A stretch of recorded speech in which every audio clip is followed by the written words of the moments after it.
Okay, hey there, perfect stranger. What I'm going to do here today is to get back into this channel is I'm going to do something that I know about, which is music. So I just wanted to practice, get better at talking to the camera, and I figured I'll just start with my music collection. And I'm pretty heartened to see young people getting interested in getting the actual physical object again. I know vinyl sort of had a renaissance, but I'm more into CDs, and I'll explain why as I go. And I've got quite a large CD collection, or relatively large. I mean, for me it is. I guess there's some out there that are just over the top. I mean, there's only so many albums you can actually listen to. I'm not one to stream music, so I don't actually have any. I audition things on Spotify, but I've never signed up to any of those platforms. So I'm really into the physical object, and so I'm still collecting CDs even now. And I think it's the time because a lot of them are quite cheap. So in terms of getting a cost-effective collection together, I would recommend CDs for any of you who are interested in having the physical format rather than streaming. And there's reasons for that. I think there's some good channels out there talking about hi-fi, but also talking to the reasons why you actually would have something that you take and put into a stereo system as opposed to just streaming on your phone. It may be about the sound quality, but I know that there's good high-res platforms now, and so that's... there will probably come a time when I'll have to shift to streaming. It's just I'm really reluctant to do it. And there's, the environmental issues of it, of constantly streaming music, is a big deal, actually more so than buying a plastic, CD case. This has just been made, now I've got it for life, and hopefully be able to pass it on to my kids and so on and so forth. There's certain longevity to CDs more than vinyl, although I've got records from the 60s and 70s that still sound pretty good. I mean, there's those pops and crackles and stuff, which is part of the romantic notion of listening to vinyl, is to have that. You actually hear the sound from the dust particles and scratches and micro scratches. You don't want it skipping, of course. And I've had some bad experiences buying secondhand where visually I wouldn't fault the person for selling them as near mint or good condition based on a visual assessment, but actually playing them, they were skipping, and I just really can't figure out why. It's probably just something in the groove that's causing it to skip. So there's reasons why I prefer to avoid vinyl. Another one is flipping them over. I really just can't be bothered getting out of my chair, or I'm often doing things while I'm listening to music, so I prefer to put on a CD because I can just hear it run all the way through, and it's high quality. I mean, it's more the kind of albums that may be 40 minutes long. I mean, after 20 minutes, you're going to have to flip it over. That's a bit of a pain in the ass. But having said that, I do like vinyl, and I do have some records, but it's not where I've put my energies into buying. So I'll start with the alternative section of my collection and start with A's, of course. I've got them alphabetical, and I've got them by genre, and so I've got alternative, indie, and I'll highlight ones that I recommend that if you're going to have a physical collection, what you possibly should have in your collection. And of course, it's just one person's opinion, and I'd really like it if you wanted to share with me what you think should be, or what you would put in the A's of the alternatives. And alternative indie, I guess it's one of those open-ended genres, because you can have everything from, I guess, sort of melancholy shoegaze music. Not that I always think that's melancholy necessarily, but you can also have poppy sounding kind of sub-pop label music. I'm just trying to think what I knew this was going to happen when I tried to do this in one take, is thinking of some of the terminology. Dream pop, I think, is what I was thinking of, and that's sort of on the upbeat, but it's not pop music per se. And so I guess when I've labelled things alternative indie, it's because I've gone into Discogs, I've put everything into there, and I've taken what I think is probably the best overarching term to use, and I've simplified it, because there's genre and subgenre and sub-subgenre. It can get pretty ridiculous, and that's not really easy to have a physical collection laid out with genres and subgenres and everything, you just will never find anything. My wife actually has trouble finding things as it is, given that it's not a continuous run, and how I've sometimes grouped things isn't necessarily, I don't want to say it isn't logical, but it's just a way of making sure that a musician that maybe goes into electronica but mostly does alternative or folky music is all together, because I don't really want to split someone between different genres. I just kind of want to, as best I can, keep musicians and groups in one. I'm going to try and avoid saying artist. I sort of hate that term for musicians, to call them artists. But I'm just trying to keep groups and musicians together, basically, within maybe the dominant genre that their music typically is found in. Anyway, I'll start. I'm starting with the A's, and there's actually not that many, so this will be pretty quick, and then I'll move on to the B's, C's, and D's. And I guess in some instances I won't have too many within an alphabetized category, so I might do E, F, G in one go, something like that. We'll see how we go. The first one's an interesting one to start with, A Grave with No Name. Now this is a guy from the UK, from London, I believe, and it is sort of shoegaze, kind of alt folk, think Bon Iver, but with really good instrumentations, but not too many flourishes. It's sort of like it's pretty low key, and I totally bought this on a whim, based entirely on the cover. Now that is very rare. I don't really do that. You can kind of do that if you know a label and you know that you like Sub Pop or Warp or Rhino, or any of the jazz labels, for example, that you know, oh, that's a good label, it's Verve, so I'll take a chance, or something like that. This, I don't even know the label, never heard of A Grave with No Name. The actual album is Feathers Wet Under the Moon. Okay, and yeah, it was simply, I think it was just low price, second hand in the local record shop. And I thought, I'll just take a chance. And it turned out to be pretty good, but not an essential must-have. But worth checking out. I'll maybe put these in the description so you can go and see if you're interested. But that's the first one, A's off the rank. And then the next is Amason. Now this is it's kind of touted as a Swedish supergroup, which is a little bit tongue-in-cheek, because as we know, the Swedish supergroups are like ABBA or Roxette, not sure who else, but anyway, usually poppy Swedish music, and we know that a lot of Swedish producers do a lot of the big name American pop musicians, that they just have those hooky beats and know how to layer things to really hook you in. So I think they're just being slightly ironic to refer to them as a supergroup, but it is two or three alternative bands from Sweden that came together to create this band called Amason, which is actually tricky to look up because, of course, Google wants to default you to Amazon.com. And they have got another album out. I haven't actually got that one. I haven't really looked into it, but what got me for this one was the first track, Algen. I think it's Algen or Algen, not sure, with the umlauts on top, how you do that, A.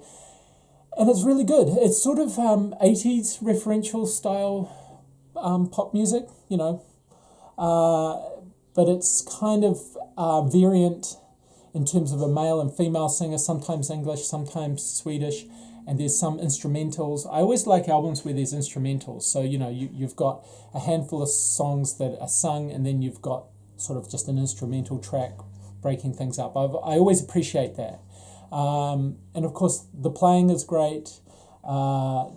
There's a couple of hits. Algen and Went to War seem to be the two that were released as singles. But everything's pretty solid on this. I would definitely check it out. I'm not going to say you must have this, but if you like contemporary music that references the 80s, and I was just trying to think what's a good example. Roxy Music maybe might be sort of where they get some inspiration from. I'm going to try my best to describe the music, but I'm not going to get too hung up on that. I think it's really worthwhile to go and investigate it yourself, see if you actually like it.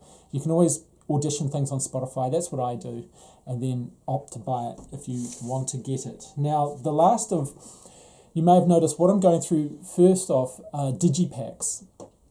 And for those of you who are young, new to collecting physical formats, CD in particular, because that's what I'm focusing on, the Digipack was kind of rare. They mostly were released in what's called jewel cases. So this is a jewel case, plastic case. And when you would go in and you'd find a Digipack or a band you liked and they had released in a sort of cardboard packaging, which I think, do I have a good, yeah, they vary. You've got the kind where there's actually a plastic tray within the cardboard, or you get these sort of, well, this one's actually kind of like a sleeve, sort of like a record. And this has got a bonus disc on it, so it's a sort of a special edition with a bonus. Or you get ones that are sort of, I think this will do it, yeah, a trifold. And these have become more common. And I've found increasingly my collection has these sort of resting on top of the jewel cases, which are easier to sort of slot in vertically. So it's an interesting development and a good one as well. And another reason why these are more environmentally friendly, because you've just got cardboard. The disc, of course, will always be plastic. And it's quite different to streaming, which puts quite a drain on the environment in terms of server farms needing to be cooled and just the constant use of data. It's not, it's not environmentally friendly. You should investigate it to realize that all the stuff we do online, it does leave a footprint. Anyway, this is an interesting band, Atlas Sound. It's sort of driven by one person really, and I've forgotten his name, and I haven't done any research to try and be prepared for this, so forgive me, but look up Atlas Sound. This one is perhaps a little more challenging. I've got another one that I'll point out that is really worth getting. But this one is good. It's probably not the one to start with. And now let me just try and give you the name here. Let the blind lead those who can see but cannot feel. So kind of an earnest title, which will give you a bit of an indication. My kids like it because there's a little kid's voice talking at the beginning about a ghost, and they find that quite fun. But it's low-key. It's beautifully produced music. There is singing, but also there's a lot of instrumentals on it. But Atlas Sound is worth checking out. Now I'm moving on. Things are going to get a little bit out of order here, by the way, because these were the Digipacks and they're sort of placed in a different position. Like I said, I'm now I'll get back to Atlas Sound, but I'm moving on to American Analogue set. Now that's going to be hard to see because there's a bit of a glare coming in. There is singing, but it's pretty low key. All of these so far have been pretty mellow, except for Amason, which is very upbeat. But these are all kind of on the downbeat a little bit. But really beautiful music. Great playing on this, and we've actually got 3 albums, and I can't really say which one's the best one. Another thing I haven't done is listen to them lately to just check. But the fact that we have 3 would suggest that we're fans of American Analogue set, and so I would recommend considering this would be the first one that I would say should form part of your alternative section of your CD collection. So do investigate American Analogue set, the American Analogue set. I don't know where they might. I drop the when I'm alphabetizing it, so it is just going by American Analogue set, but it is actually, they're called the American Analogue set. And you can always look up things. I think on All Music they have sort of ranking. I mean, there's all sorts of places you can go to see what's considered the best album from somebody. I mean, all 3 of these are pretty good. We wouldn't have them if they weren't. And obviously we were, and I say we because I'm talking about my wife and I, because we sort of share the music collection, and these are actually hers. So she introduced me to them, and if you get into a musician, you might just want more than one album, and in this case, all 3 pretty good. Now, coming back to Atlas Sound, this is a must-have. This is called Parallax. That's the musician, and for the life of me, I cannot remember his name right now. But this one, Parallax is a 100% should be in your collection, and the fact that we again, if we're going to go by a bit of a rule, we've got a third Atlas Sound album, Logos, and I think these two are considered, the ones to have. So I would put this on top. If you're just going to have one from them, get this. I can't help you with American Analogue set, that's your choice, but already in the A's for alternatives, and we're done, that's it. I've recommended two albums, or two musicians, musicians, that you should look at, and that's the American Analogue set and Atlas Sound. And I also recommend Amason. I just think that they're doing something really interesting with that kind of 80s revival sound that I haven't really heard. Because, I grew up in the 80s, so I know it's new to young people, but I've heard it all before, as it were. And so when I hear a band that's sort of doing a revisionist sound like that, but doing it well, it stands out to me as, that's worth investigating. So Amason would be another one to consider. And then that's your alternative A's. I was trying to recommend things to put in your collection without going overboard too. So I don't know whether you should, say, look to have a CD collection of 100 or 200 CDs, and you'd be sort of well served to get really good albums. What's interesting when you talk to people who don't like albums, so they prefer streaming, they prefer to pick and choose and have singles and create mixes, is, I don't know, I don't want to be too harsh, but it's like they're not listening to good music or the right kind of music, because I've had this conversation with people at parties where they say, well, there's only ever one or two songs or maybe three that I like and everything else is samey or not very good. And any musician worth their salt is creating a whole album. They're not looking to create filler. They're actually looking to create an experience from start to finish. That's another thing, that they've actually put them in order. If they've got any creative control, and let's hope they do, they're looking to put their songs in an order that is meaningful and creates a flow and creates an experience for the listener.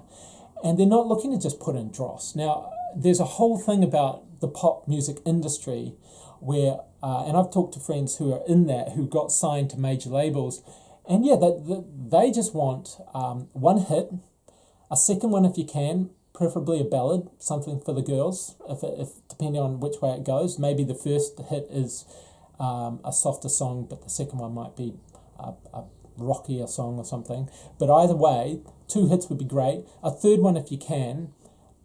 The other, let's just say out of an album of 10 tracks, the other 7 can be whatever you want. And they don't mean that in a good way. They just mean like, we don't care. We just want the hits. That will sell the album. That's how it was done.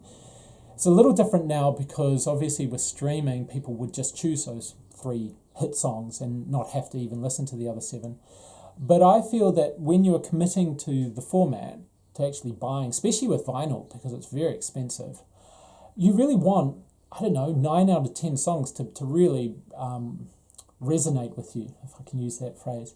And that's the way it should be. And any decent musician is actually looking to achieve that. They're not spending all that hard work to just put out something that's mediocre, or they hit the mark with a few songs and the rest is just in there to fill the time, fill the space. So I feel that the music that we collect and make the effort to buy has, for me, it's often 10 or 12 tracks out of 12 tracks. I put them on and I just listen to the album all the way through. And there's always going to be standouts, that's the thing. There will always be tracks that you just go, this is my favourite, I love this. And it may be the first, it may be the fifth, it may be the last. And there might be a couple that you go, I don't think they did as good a job, and you may have your own opinions, but you should give a whole album a chance, because sometimes those ones that aren't the catchier ones will last longer and you'll discover them later. And of course, committing to buying, part of the reason for it is that you are actually committing to the whole album. You're not just picking and choosing through a Spotify playlist or whatever. And so that's why you should be very conscious about what you're buying. And I hope my recommendations work for you. But if they don't, that's fine too.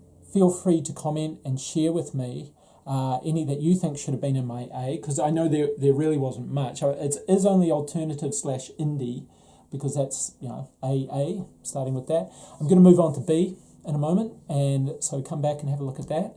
And I know there's more Bs. A's was pretty short, so maybe there's a few gaps in my collection. You could help me out with that. Well, thanks for coming along, and we'll see you next time.